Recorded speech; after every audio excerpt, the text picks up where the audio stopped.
Ornamental grasses are a popular choice for the landscape, but I've found a great alternative to these grasses.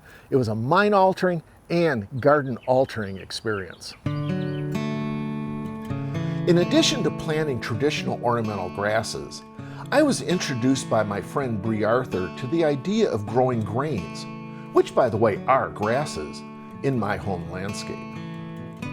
Over the last couple of years, I've grown oats, sorghum, and rice in my landscape.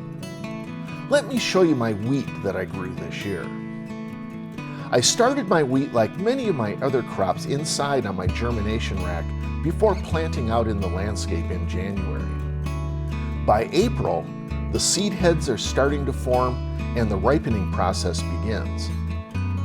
Once the plants have dried and turned brown, the harvest can begin and finish drying.